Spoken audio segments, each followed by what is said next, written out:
The wonderful Cherie has just brought out a fantastic book called The Plant-Based Farmhouse.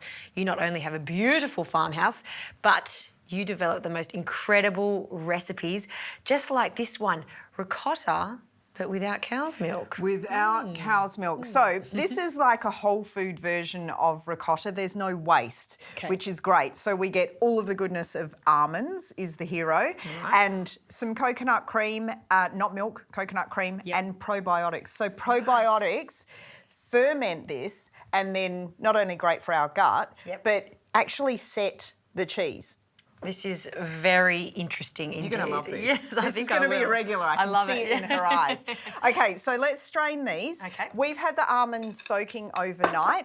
That's just the easiest thing that I find to do. It's not about an amount of hours. It's just you do it before you go to bed. When you wake up in the morning, you can make your ricotta. Absolutely. So then once they've been strained, we don't need that water, but we do need some water. Some fresh water. Pop that in the blender first. Okay. Just helps the nuts to be easier to blend if you put your liquid in first. Yeah. And coconut cream, not milk, because we want just the top part of the can. If you put this in the fridge the night before when you've soaked your almonds, you're going to end up with just the solid part. Okay. So that's what we want to put in here. We don't want to have too much more liquid. Okay, so you just want that really concentrated part, the fatty part of that coconut cream. We want the fatty part. That's where the flavour is. And we've used soaked almonds, but could you use a different type of nut for this type of ricotta? You could. Yes. You could. Like a cashew ricotta, for example? You could do a cashew. Yep.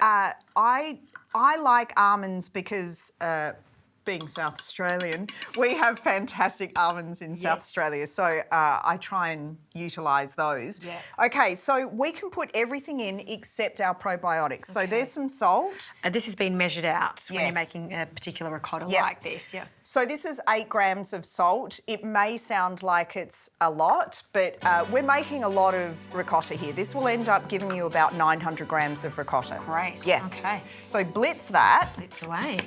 Okay.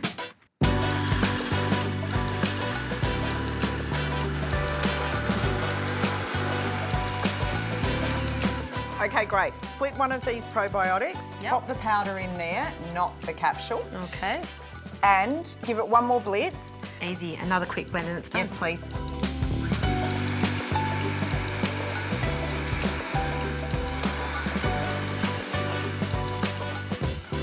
And just like that, we have homemade almond ricotta. I mean, this is such an interesting thing because it really looks like cow's milk ricotta. Look at the texture of that.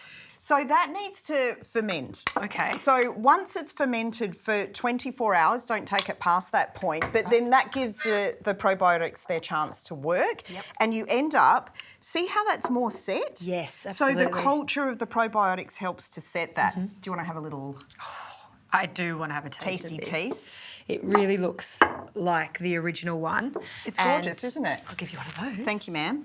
So look at that creaminess, but the other thing that you'll notice is that there's a little bit of bubbling action in there, and that tells you that the probiotics are alive and kicking, which is what we want. Yep. Lush. So Raspberry thyme. and some raspberries, fresh raspberries. We're over just the going top. to do a bit of a drizzle goodness of coconut nectar, because why wouldn't you? You could use maple syrup too. if you Yeah, like. for sure. And that goes over the top. Well, that looks so pretty. Yeah. But for me, it's all about this luscious ricotta. I've got to have a taste of it Dip as in. is. That is extraordinary. You know, I get excited about trying new things. You would never imagine you could make a ricotta out of almonds and water and a few extra ingredients, and it's really good for you. And like you say, it can be adapted in so many different recipes, sweet and savoury. Nice one. Thank you.